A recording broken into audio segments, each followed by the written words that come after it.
The Berenstain Bears and the Messy Room. Oh my. When small bears forget to pick up, store, and stash, some of their favorite things end up in the trash.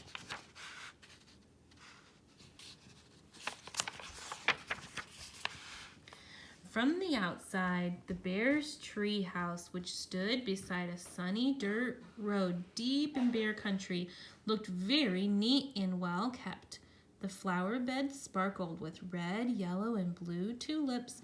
The woodwork was freshly painted and in good repair. The grass was cut and the vegetable patch was properly weeded. Even the bird's nest that perched on one of the tree house's branch was well trimmed. Do you see the bird's nest? Inside of the bear's tree house was neat and clean too. The pictures were straight, the piano was dusted, the kitchen was spick and span. Even the basement was neat and clean. And if you think it's easy to keep a treehouse basement neat and clean, well, you've never tried to do it. Yes, the bear's tree house was a lesson in neatness and cleanliness, except for one place, Brother Bear and Sister Bear's room. It was a mess, a dust-catching, wall-to-wall, helter-skelter mess.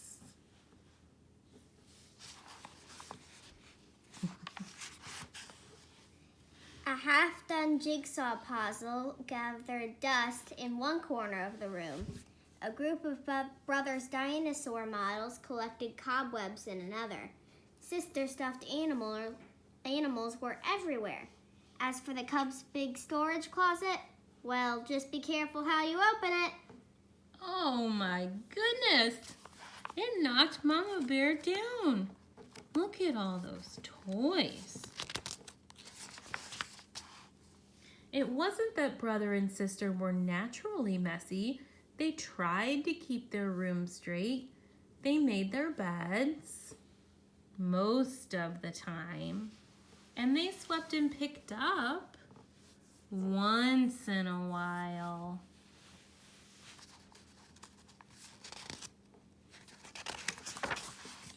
The trouble was that when the cleanup time came, they spent more time arguing than cleaning.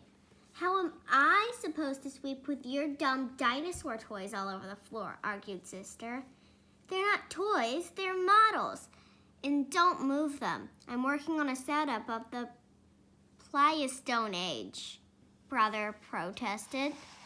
Pleistocene Schmimestone, shouted Sister. Not only was Brother and Sister's room a mess,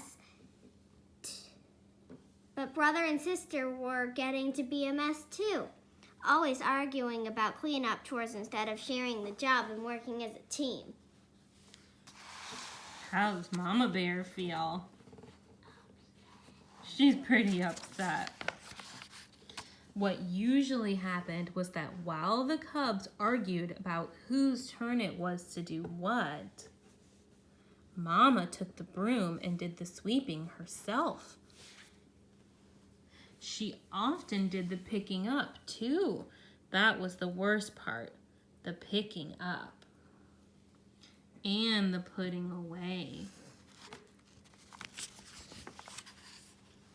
Well, the mess just seemed to build up and build up until one day, maybe it was because Mama's back was a little stiff, or maybe it was stepping on Brother's airplane cement, or maybe she was just fed up with that messy room. But whatever it was, Mama Bear lost her temper. She stormed into the cub's room with a big box. Uh-oh. The first thing we have to do is get rid of all this junk, she said. Junk, said Brother and Sister, watching in horror as Mama began to throw things into the box. My teddy isn't junk, screamed Sister. My bird's nest collection isn't junk, screamed Brother at the top of his lungs. Oh my sandwich. And dirty cups. And what's that? An orange peel? A broken crayon box? Oh my. The screaming and yelling got so loud that it reached Papa, who was in his workshop putting the final finishing touches on a batch of chairs that had been ordered by one of his customers. He couldn't imagine what was wrong. He hurried up the stairs and looked into the messy, noisy room. It didn't take a deep thinker to figure out what was going on. Oh, the Cubs are upset because Mama's throwing their toys away because they didn't clean up. Papa got Mama's and the Cubs' attention, and he called a family meeting right then and there. Quiet! Now, the mess has really built up in this room, he said. In fact, it's the worst case of messy buildup I've ever seen. And it isn't fair, he continued. It isn't fair to your mama and me because we have a lot of other things to take care of. And it isn't fair to you because you really can't have fun or relax in a room that's such a terrible mess. But Mama is putting all my things into that box. Even my teddy, said Sister. And my things too, cried Brother. Then Papa got an idea. A box. Yes, he said. Better yet, a lot of different kinds of boxes.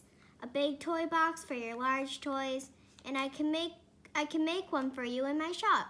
Some smaller boxes for your collections and models. And how about one of those boards with holes and pegs to hang things on? Asked Sister. A pegboard, said Papa. Great idea. All this room needs is a little organization. A little organization and a few rules, added up Mama.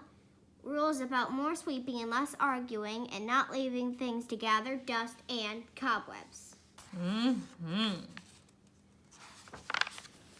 Papa set to work making a fine big toy box and a large pegboard.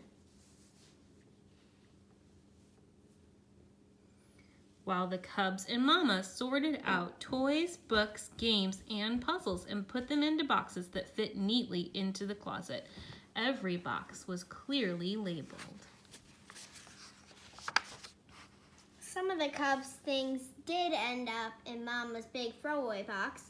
Not Sister's teddy, of course, but some of Brother's bird nests, the crumbling, falling apart ones.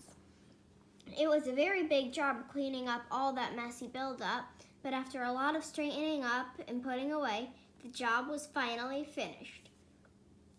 Wow, said Brother, that was quite a good job. That was quite a job, but it was worth it. It looks like a whole new room, said Sister. The Cubs were right. Everything's put away. Look at her new pegboard. And the toy bin. And her toy bin. And Papa had been right too. It was so much more enjoyable to live in a neat, clean, well-organized room, and so much more relaxing. It wasn't as exciting to open up the big storage closet now, but it was much more practical and a lot more fun. The end. Say good night, Carissa. Good night.